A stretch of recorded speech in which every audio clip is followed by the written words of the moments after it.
Saúdos, benvidos. Hoxe falamos de saúde en la entrevista de hoy dentro do ámbito da empresa. Benvida, Mónica. Bos días, Laura. Mónica, de que tipo de saúde estamos falando? Bueno, falo de saúde organizacional, evidentemente saúde laboral, ocupámonos das persoas, do benestar das persoas dentro das organizacións. Cando nos coñecimos, hai xa uns anos, falábamos dunha realidade que penso que non sei se é moi diferente a que hai agora mesmo, despois de 2 anos, bueno, case 3 anos de pandemia. Case 3 anos.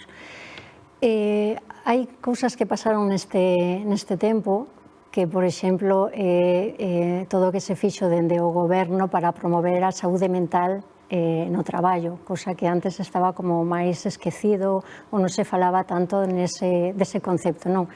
Dos riscos psicosociais sí, pero bueno, parece que a saúde mental sempre foi a gran esquecida. Entonces, o COVID permitiunos que se fixera un pouco máis énfasis neste sentido e tamén a nivel persoal, é dicir, a todos os niveis, creo que fomos moito máis conscientes do que implica ter saúde.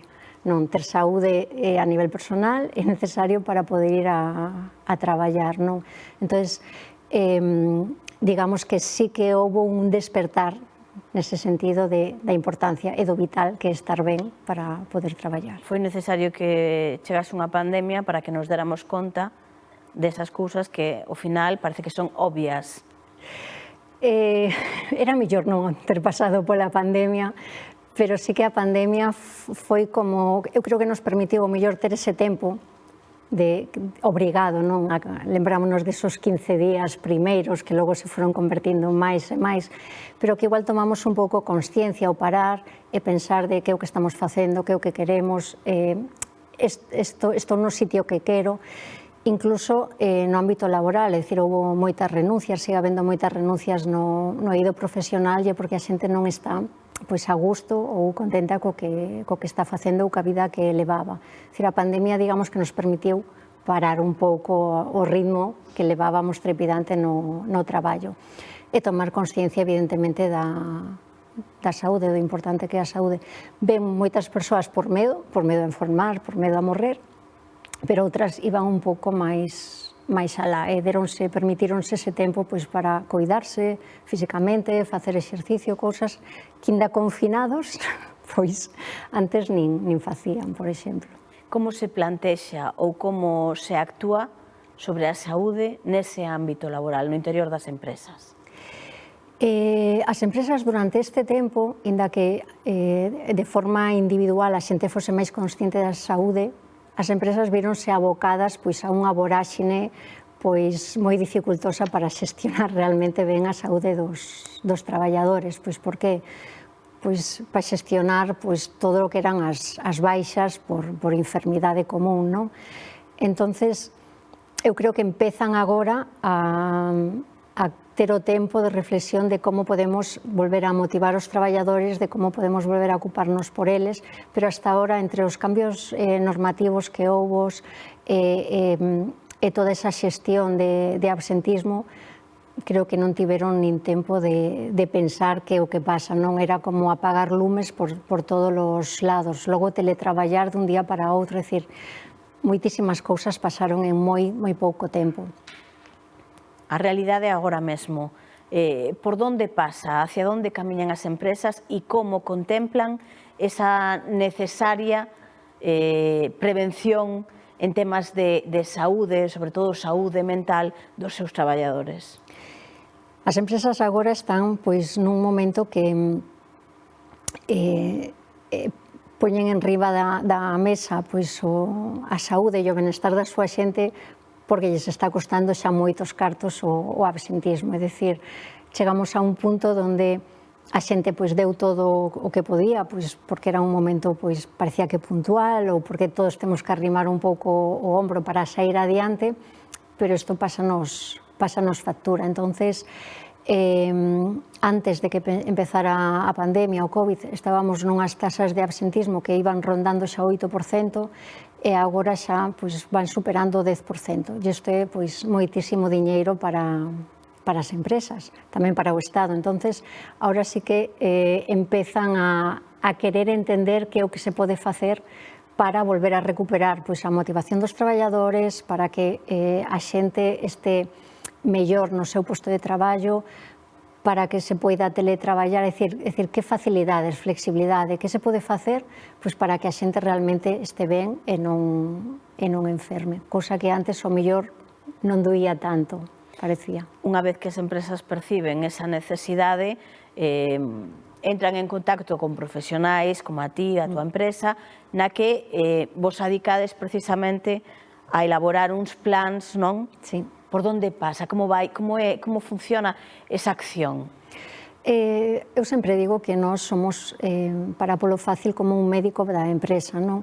Entón, as empresas cando chegan a nós é porque xa detectaron que teñen un problema e non son quen de resolvelos, e logo nós o que facemos, como calquer médico cando vas a consulta, non? O diagnóstico é a primeira parte, non?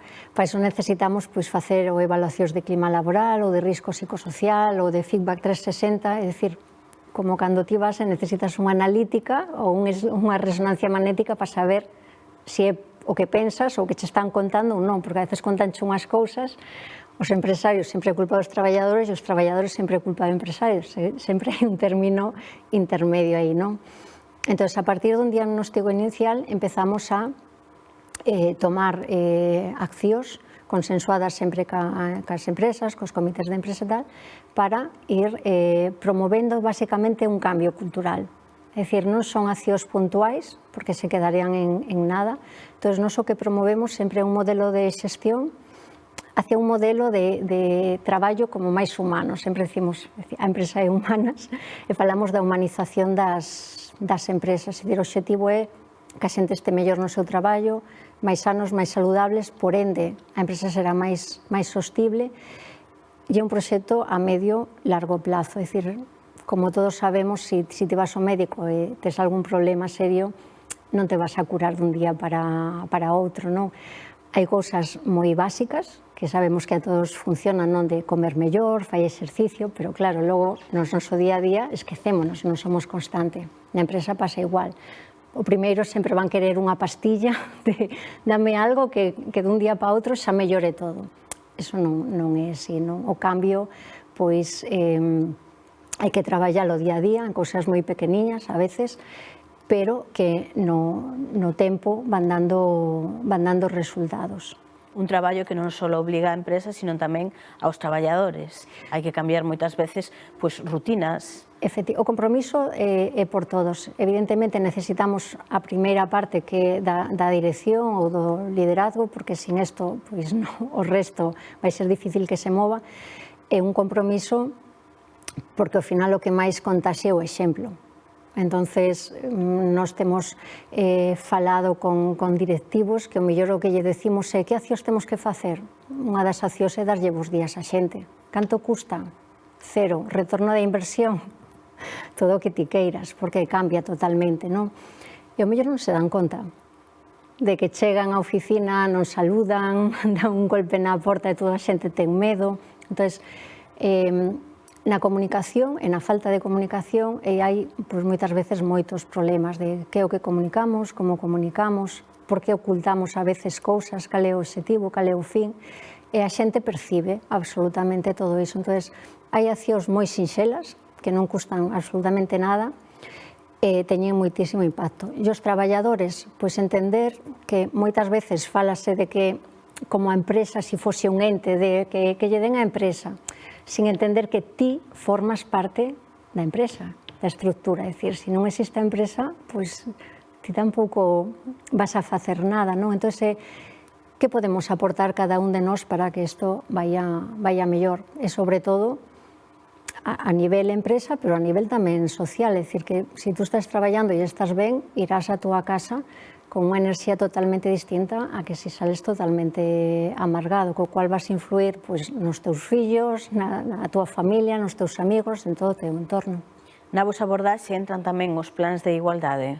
Sí, tamén facemos plans de igualdade e tamén é unha forma de de entrar nese diagnóstico, é dicir, a propia lei xa recolle pois, a valoración de postos de traballo, entón, que unha empresa teña feito, a que non o teña feito, que teña protocolos de acoso, tamén che está dando moitas cousas, non? Que teña unha comunicación a veces sexista, que existan micromachismos na empresa, moitas veces a xente non é nada consciente do que fai, do que é o seu día a día, e dan por sentadas cousas que, pois, ao mellor son un pouco máis machistas do que pensaban, non?